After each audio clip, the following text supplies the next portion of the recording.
cette initiative culturelle serait un rêve stérile.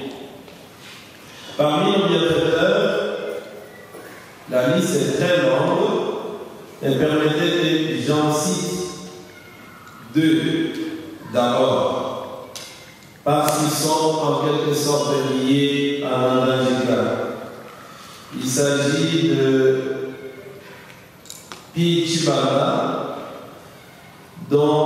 qui a fait un grand nombre de livres, dont certains sont exposés dehors et d'autres seront distribués en cadeau aux écoles.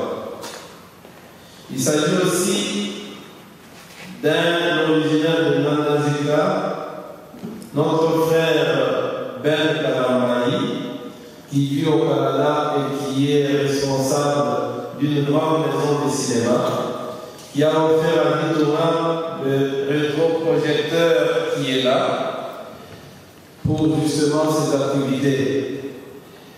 Il avait entendu parler de la première édition de notre fête du livre et en réaction, il a offert ce grand instrument tout à fait moderne de communication.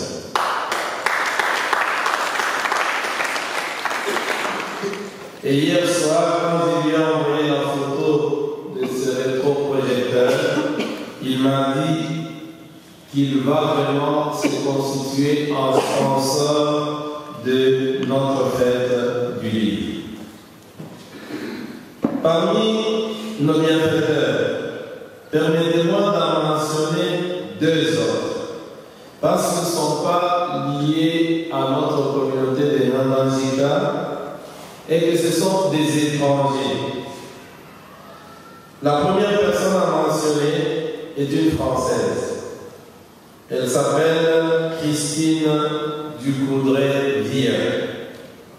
Christine Ducoudray est une amie personnelle, mais elle est très liée à Victorin. Entre autres bienfaits, c'est à elle que nous devons la décision, lorsqu'elle dirigeait une grande fondation, de doter notre radio d'un matériel de haute qualité qui, depuis bientôt 12 ans, fait que notre radio soit sans égal dans toute la région où nous diffusons.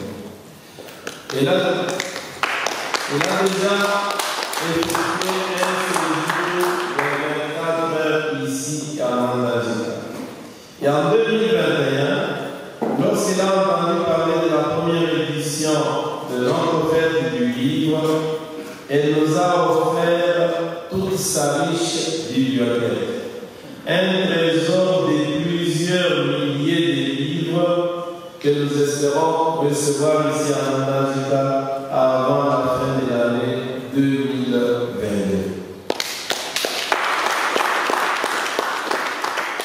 Je voudrais mentionner aussi le nom d'une autre personne, Simon Pierre Yanam.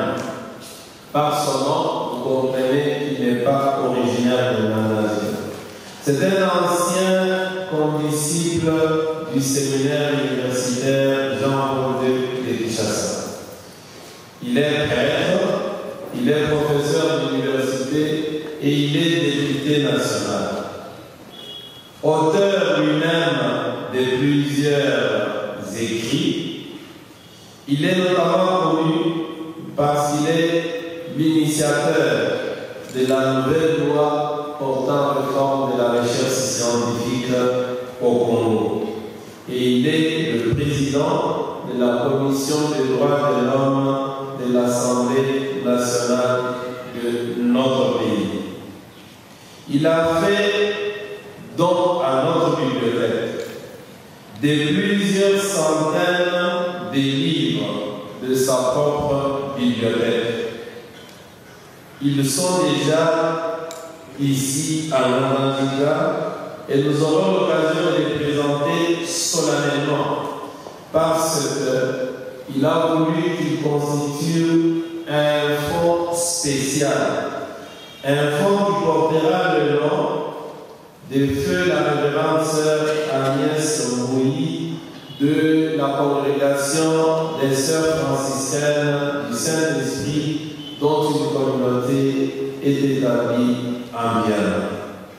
Il a voulu que ce fonds porte le nom de cette religieuse-là, parce que quand il était encore séminariste, cette religieuse déjà décédée avait été une bienfaitrice pour lui. Lui, des laisses du Congo. Il vient donc rendre tous les biens qu'il a reçus de notre sœur de musulmane en nous offrant plusieurs centaines de livres qui seront donc bientôt disponibles. Et donc là, nous avons un geste de la part d'un député national, prêtre professeur de l'université, qui a une portée nationaliste très importante.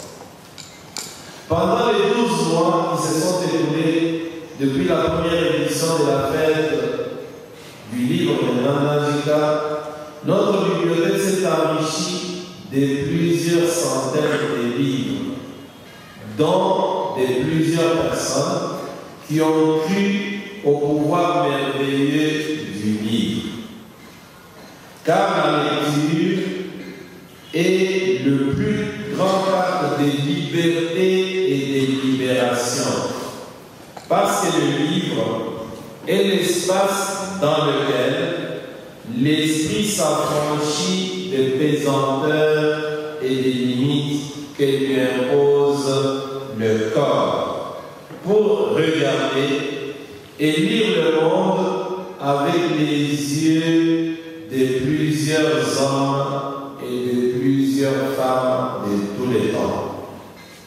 Un homme qui lit est un esprit qui se libère de sa petite personne, qui s'élève au-dessus de sa situation particulière et limitée, pour mieux s'ouvrir à l'universalité de son essence.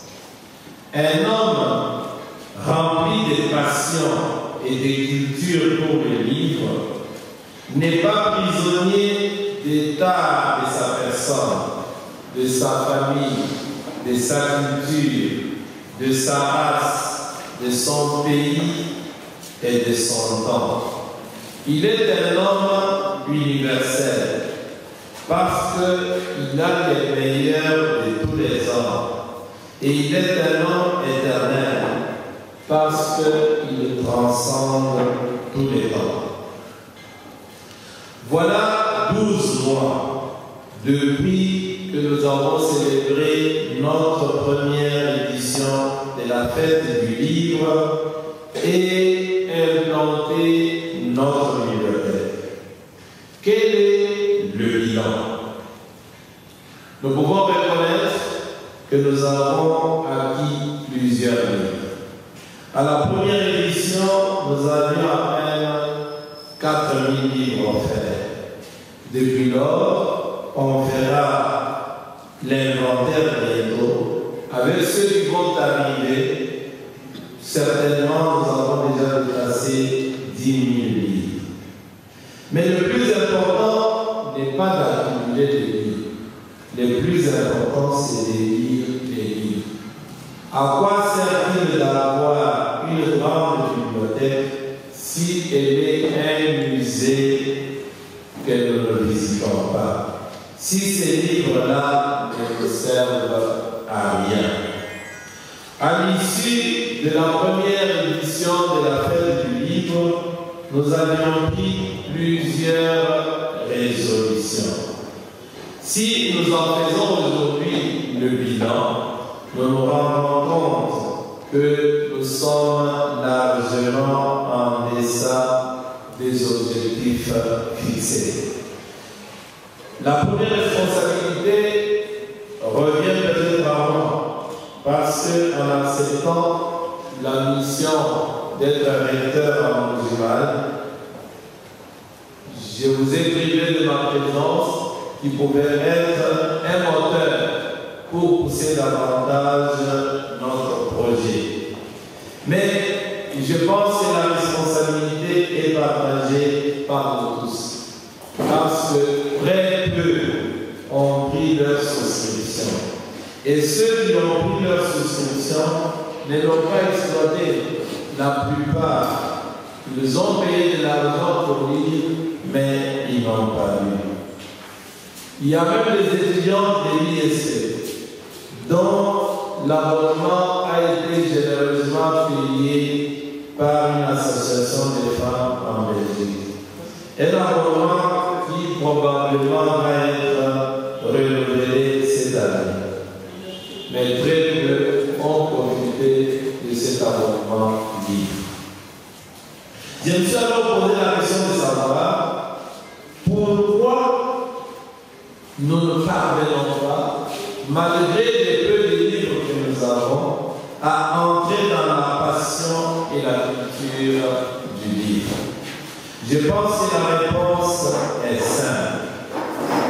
Il y a des habitudes qui ne s'acquièrent facilement que dans la tendre enfance.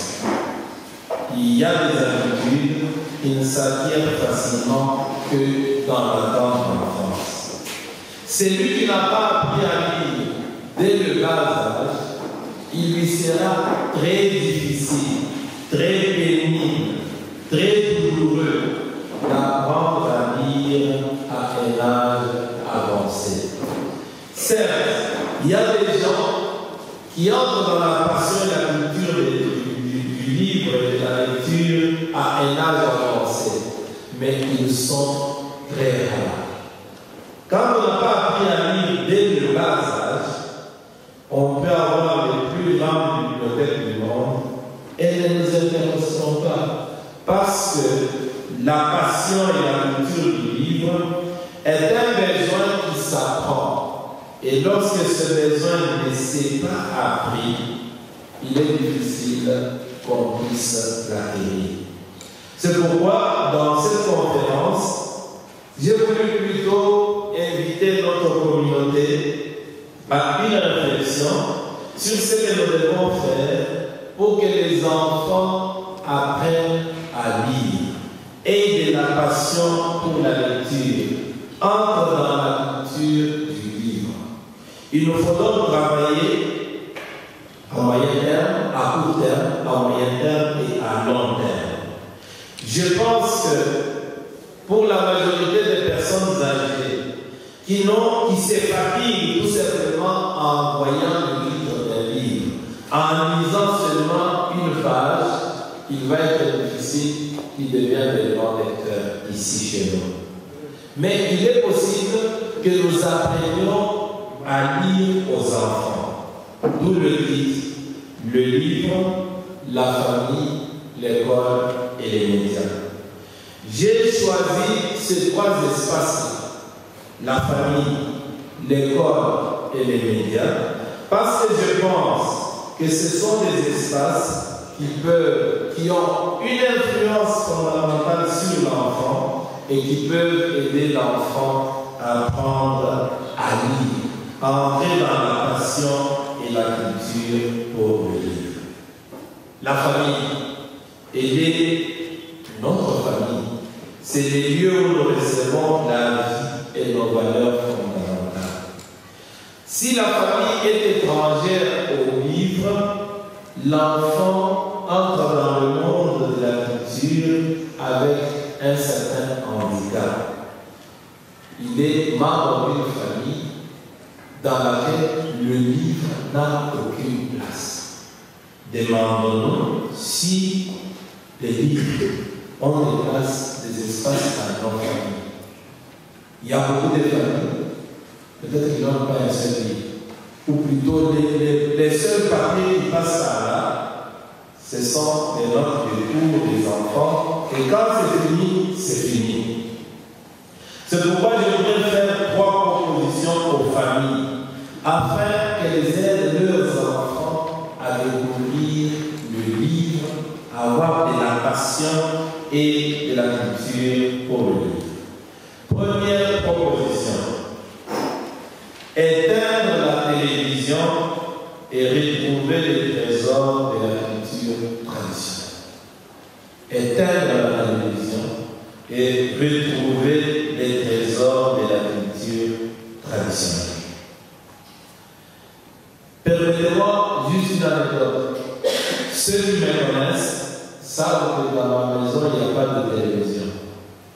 Je suis ennemi de la télévision.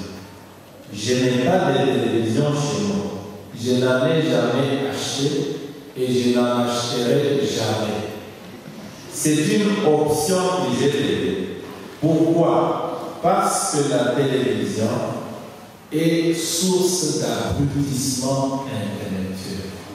Quand je parle avec des amis, je leur dis que la télévision exige de la personne ce que le tabernacle exige à un chrétien, à un prêtre. Lorsqu'on est devant le tabernacle, tout est pris par le Saint-Sacrement.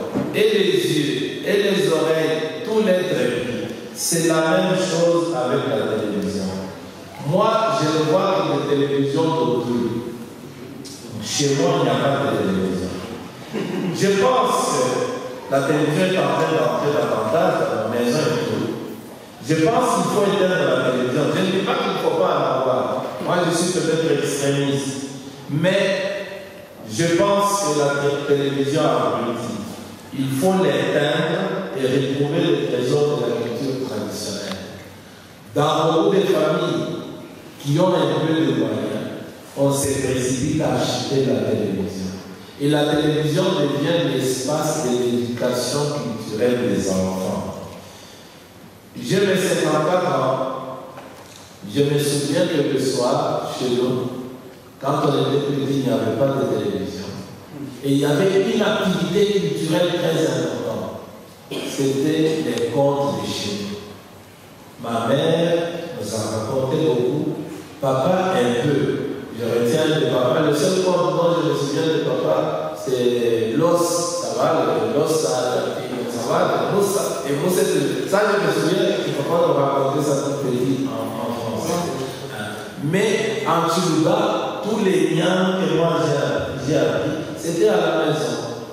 Et je pense que c'est très important les contes, parce que ça développe la curiosité de l'enfant, mais aussi sa capacité d'imaginer. Et quand l'enfant n'a plus l'occasion d'écouter les contes, il peut lire des petits livres qui racontent des histoires. Mais lorsque vous avez branché vos enfants tout petits sur les télénovelas, sur des films qui leur présentent des Blancs, des Indiens ou des je ne sais quoi, et des histoires d'amour mensongers, vous êtes en train de les détruire du point de vue culturel.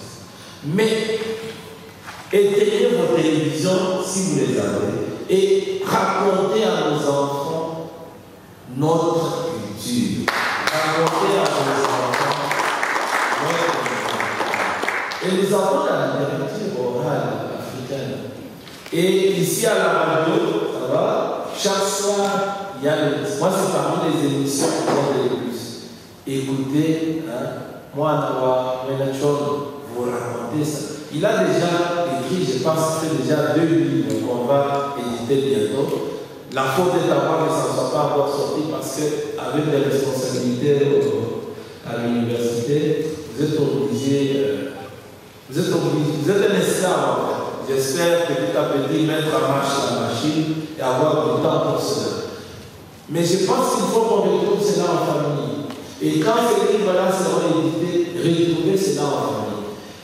Alors, je connais des familles en Europe où les parents lisent à leurs enfants des livres pendant qu'ils sont encore dans le ventre de la mère.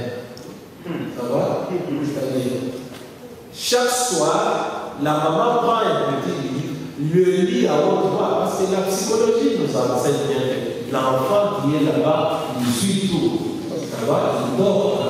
Alors, on initie l'enfant à la curiosité, à la culture, à la lecture, soit en lui racontant les contes des chez nous, ça va? Et c'est une richesse inimaginable.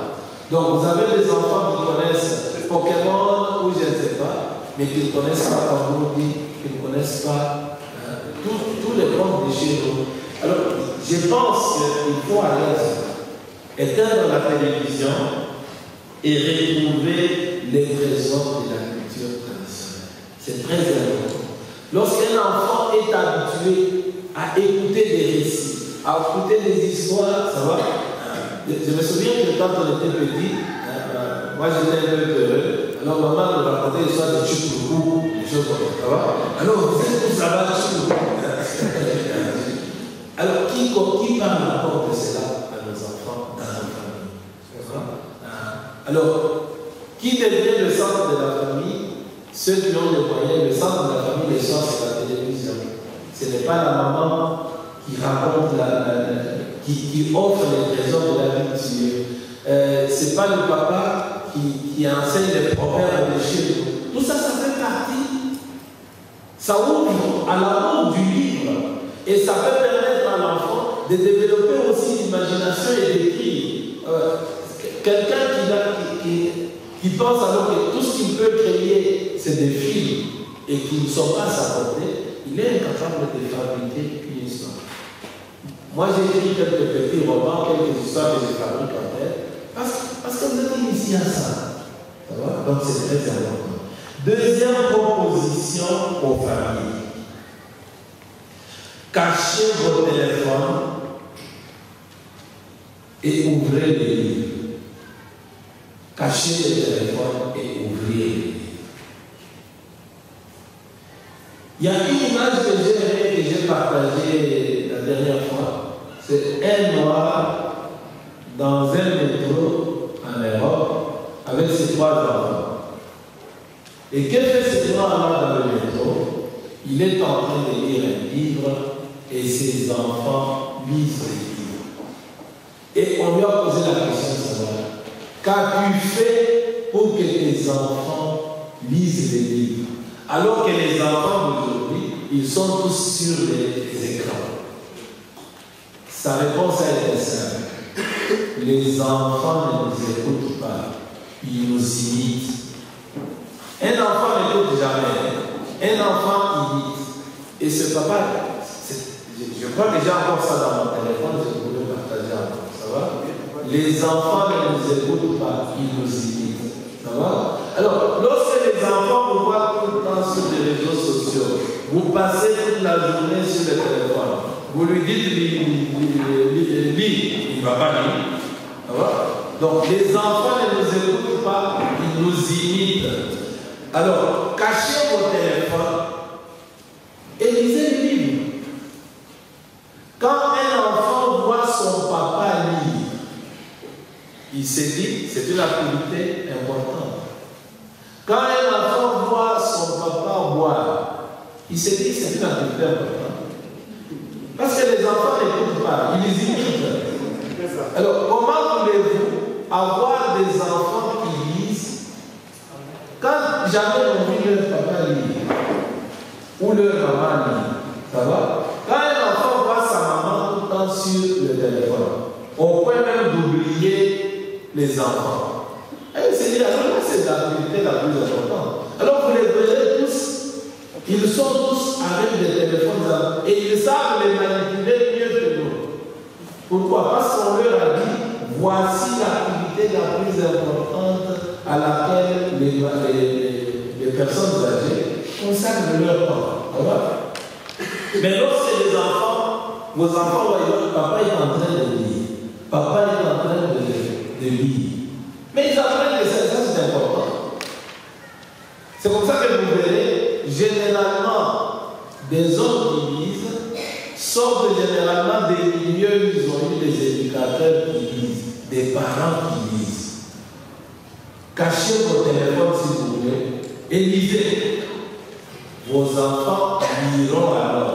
Parce que les enfants ne vous écoutent pas, ils vous imitent. Lisez et vous aurez des enfants lecteurs qui vont avoir de la passion pour lire.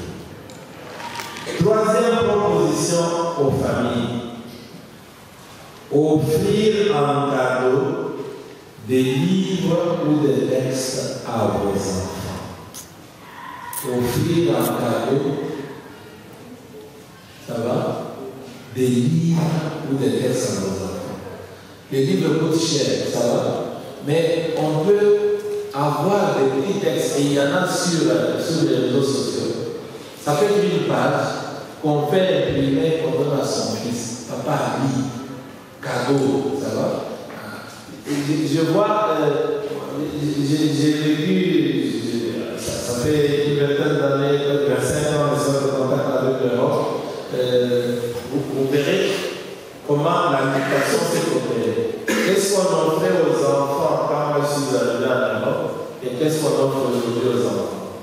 suis arrivé en Europe, ce qu'on offrait aux enfants à l'occasion de l'anniversaire de l'espoir, ce sont des livres. Aujourd'hui, on leur offre des jouets. Tu vois? Des jouets électroniques ou etc.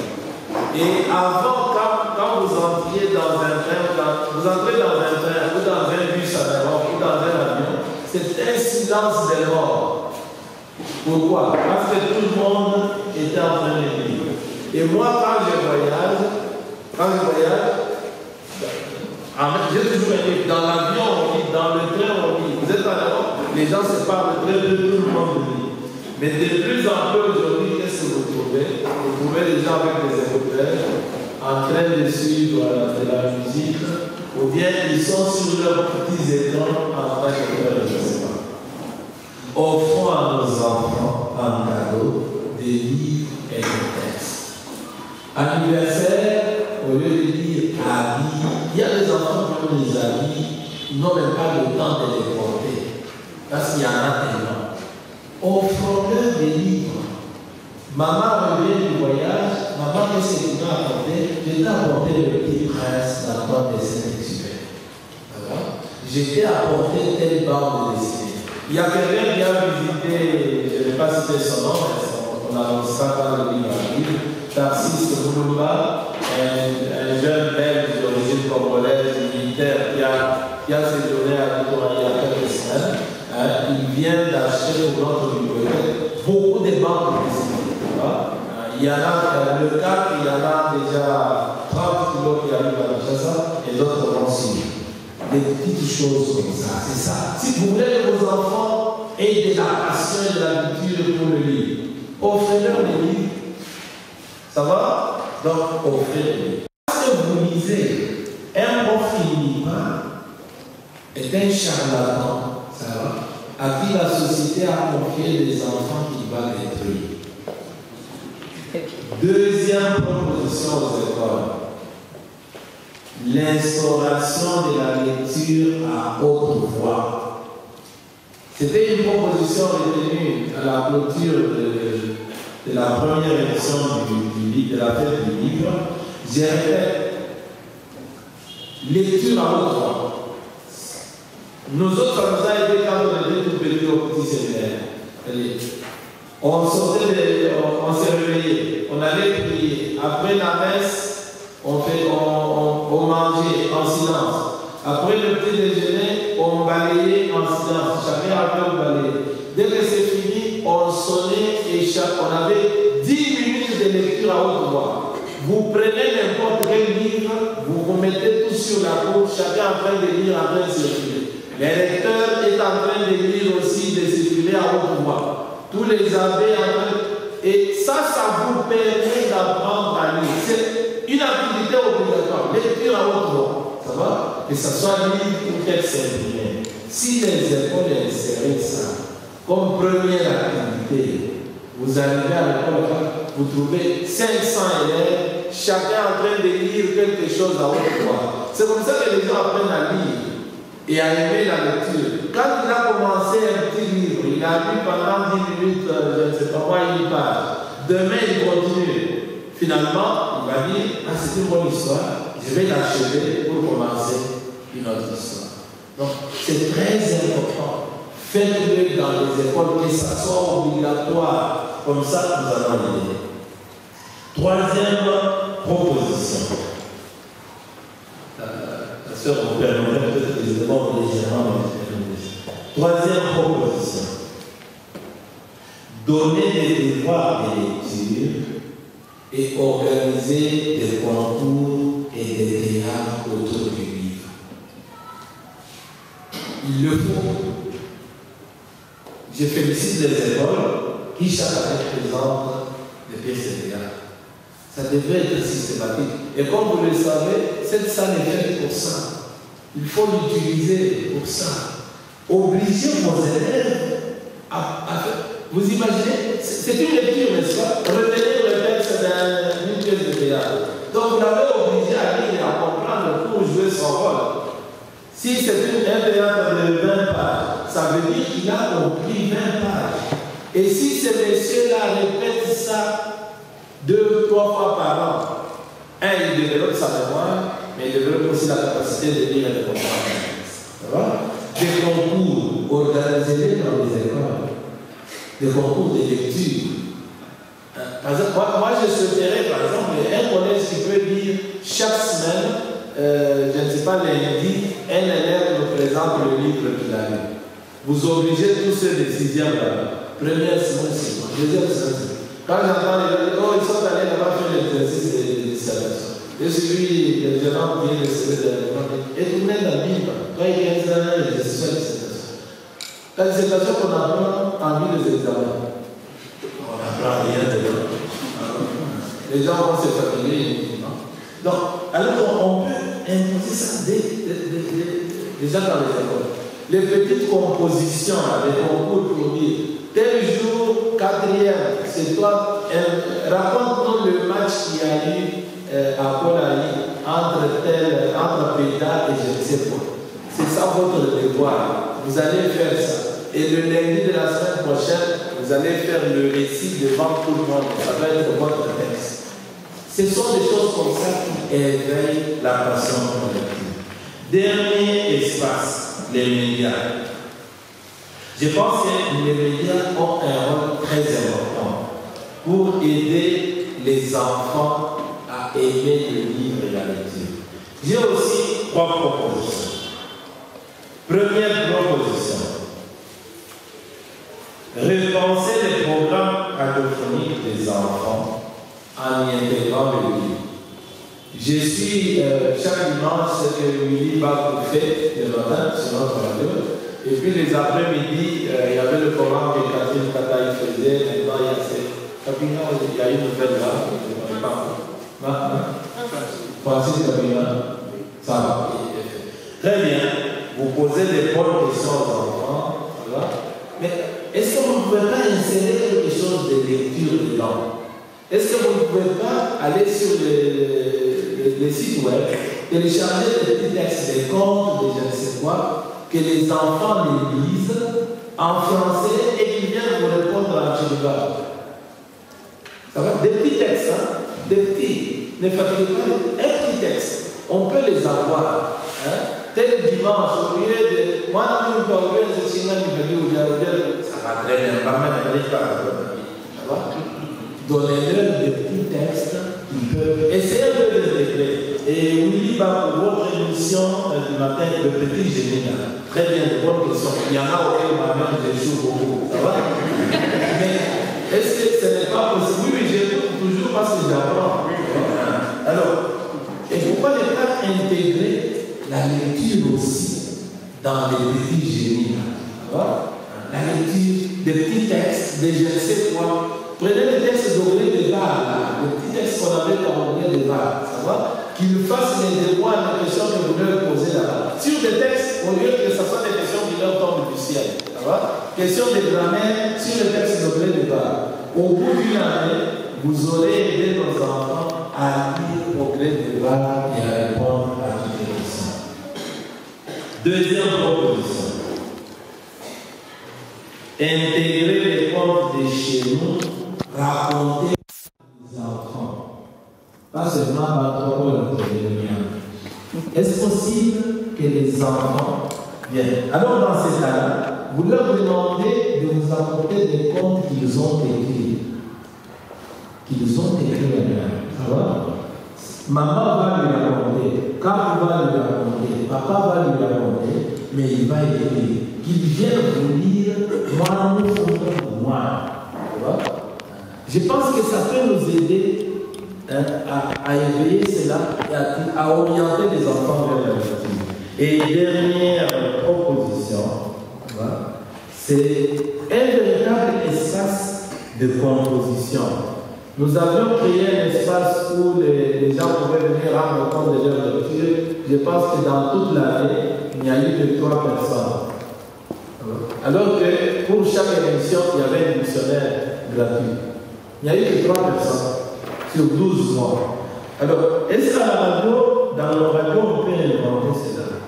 Une émission où il y a des petits récits. Les enfants viennent présenter leurs petits récits. Ils viennent présenter leurs propositions. Nous parlons de dissertation ici. pourquoi vous ne faites pas de concours de dissertation à la radio? Ça va?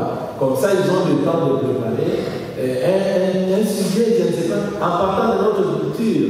Par exemple, tel proverbe de notre culture. Faites-nous une dissertation en Chine. Expliquez-nous ça et venez présenter. Ça va? On va choisir la meilleure qu'on peut donner. Voilà un peu, excusez-moi d'avoir un peu débordé, voilà un peu les propositions que j'avais, des propositions concrètes